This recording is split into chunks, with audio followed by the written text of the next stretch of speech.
মস্কোর রেড স্কোয়ারের রাস্তায় চলছে একের পর এক ট্যাঙ্ক ও সামরিক যান। সঙ্গে আছে যুদ্ধপ্লেন থেকে শুরু করে সামরিক ক্ষেপণাস্ত্রের সমাহার। ইউক্রেনের সঙ্গে যুদ্ধ চলা অবস্থাতে এভাবেই পুরো রাশিয়া জুড়ে চলছে দ্বিতীয় বিশ্বযুদ্ধে বিজয় মহড়ার প্রস্তুতি। রুশ প্রেসিডেন্ট ভ্লাদিমির পুতিন বিশ্বকে জানান দিচ্ছেন নিজ দেশের সামরিক শক্তি।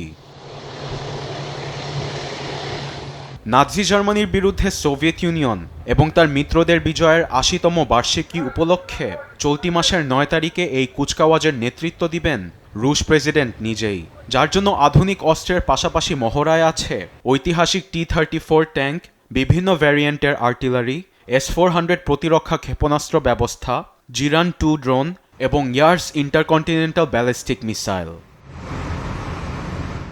পথে পথে এমন সামরিক মহড়া দেখতে ভিড় করছেন অসংখ্য রাশিয়ান। শৃঙ্খলা বজায় রাখতে রাস্তার দুই সাইডে বসানো হয়েছে ডিভাইডার। সেখান থেকে সামরিক মহড়ার প্রস্তুতি আগ্রহ নিয়ে দেখছে রুশরা।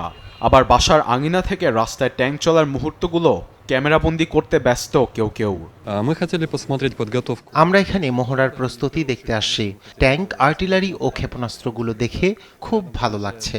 নিজ দেশের অস্ত্রগুলো চোখের সামনে সবসময় দেখা যায় না। দ্বিতীয় বিশ্বযুদ্ধে বিজয় মহড়ার দিনটি ঘনিয়ে আসায় রাশিয়া জুড়ে চলছে উৎসবের আমেজ।